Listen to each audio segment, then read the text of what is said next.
Down. Let's speak now to our correspondent, Hal Griffith. Hal, just in case people have just joined us, we understand multiple fatalities in at least two mosques in the New Zealand city of Christchurch. One suspect in custody, but police saying there could be others involved, there could be other sites.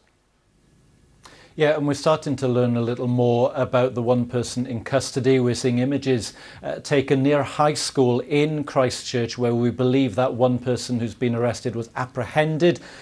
We saw police swarming around an individual, and there are pictures now of a person wearing military fatigues and someone who matches the description given by eyewitnesses at the mosque. So we understand that one person is a white male who was wearing, as I said, some kind of camouflage gear, who is in police custody. However, so far, New Zealand police saying that they believe there may be other offenders, and that's why for now their operation across the city is active. And they would have been particularly concerned, of course, if this person was heading anywhere near a school, that there may be a risk to children. Now, school is out by now New Zealand time, so potentially that risk is over. But mosques across the country, not just in Christchurch, but across New Zealand, have been told to close their doors, people told not to go there, I guess in fear of any kind of copycat attack or any planned supplementary attack taking place.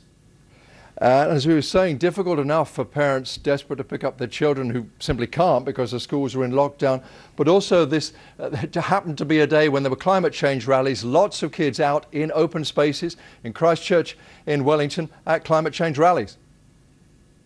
Yeah, absolutely, and that would potentially put them at risk. It would also be more confusing for some of the parents who may not be sure whether the child was at school or whether they'd joined the protest in the centre of the city.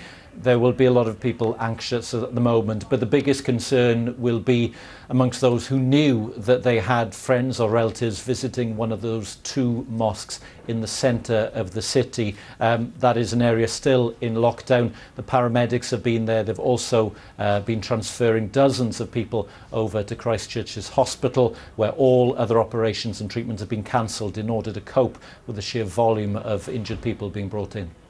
And Howell, I know New Zealand pretty well. I don't know Christchurch very well. For people who don't know, tell us more about the area where this happened. Is it pretty contained, or are we talking about someone with semi-automatic weapons roaming quite a large area of the city?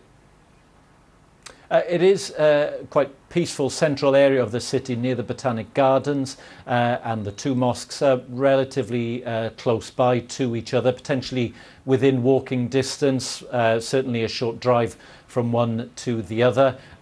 Christchurch itself, as many people will know, has been through a traumatic decade since the earthquake, but it's also changed the makeup of the city. A lot of people have moved out, so the population is smaller. The city maybe slightly quieter than it would have been a few years ago, but it was a city that was becoming resurgent. Certainly we've seen more businesses opening up in the centre in the earthquake affected zone, and so something like this will have just devastated people and really hit people's hopes for the city for the future. Now, in Jacinda Ardern, the country's Prime Minister's words, this is unprecedented and devastating, one of New Zealand's darkest days. So that gives you the sense of scale that this isn't just a local tragedy, but something which has deeply affected the whole nation.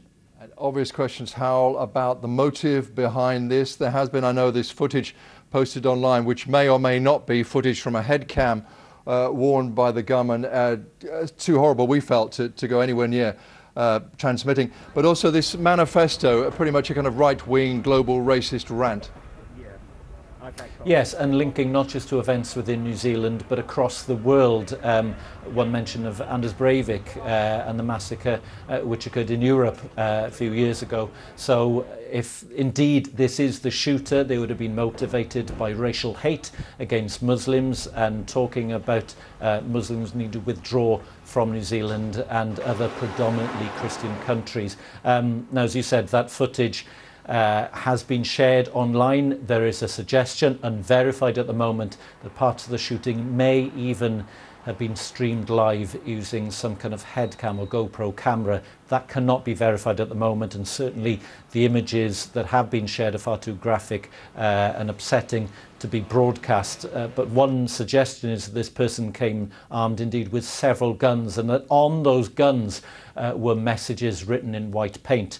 Now, it will be up to the police initially to verify whether this footage is genuine, whether it was part of the attack, and whether the person they've apprehended is indeed the person linked to this footage. There are already names being suggested, but I think at this stage it's simply too early to say whether they are credible and whether the person who's being named online is indeed the shooter or someone entirely unrelated. Howell, thank you very much indeed for that. Obviously, this is a developing situation, to put it mildly, and we will bring you an update on it as soon as we have more. I did speak just a short while ago to Anna Burns-Francis from TVNZ. I should